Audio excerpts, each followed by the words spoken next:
অর্থনৈতিক ও রাজনৈতিকভাবে টালমাটাল দক্ষিণ কোরিয়ায় অনুষ্ঠিত হতে চলেছে এশিয়া ও প্রশান্ত মহাসাগরীয় অঞ্চলের অর্থনৈতিক সহযোগিতা বিষয়ক জোট অ্যাপেক সম্মেলন, যার সমান্তরালে ট্রাম্প শি জিনপিং বৈঠকেরও আয়োজন করেছে দেশটি। তবে দেশটির মুষ্টিমেয় কিছু মানুষ এই আয়োজনের বিরোধিতা করছেন। দক্ষিণ কোরিয়ার মাটিতে যুক্তরাষ্ট্র কিংবা চীনের জায়গা নিয়ে দাবি করে বিক্ষোভ করেন শত শত মানুষ। যদিও গণমাধ্যম বলছে দেশটির বিক্ষোভ সংস্কৃতির মাপকাঠিতে এটি নেহায়েতই ছোট পরিসরের আন্দোলন।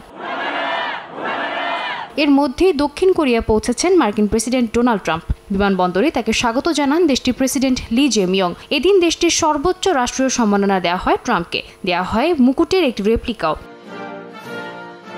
বুধবার এপেক সিও সম্মেলনে ট্রাম্প বলেন, দ্রুত দক্ষিণ কোরিয়ার সঙ্গে বাণিজ্য চুক্তি চূড়ান্ত করা হবে। এর আগে চলতি বছরের জুলাইয়ে ট্রাম্পের শুল্ক থেকে বাঁচতে $350 বিলিয়ন চুক্তি স্বাক্ষরের সিদ্ধান্ত হয়। তবে তার কাঠামো বিষয়ে এখনও কোনো সিদ্ধান্ত হয়নি। আপনাকেই বলছি, ইন্স্যুরেন্স করলে সিটিতে সুরক্ষা পাবেন নিশ্চিত।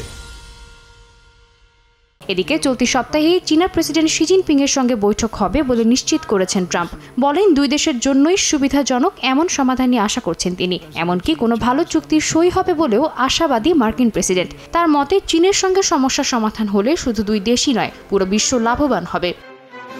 সাদিয়া তাসনিম, সময় সংবাদ।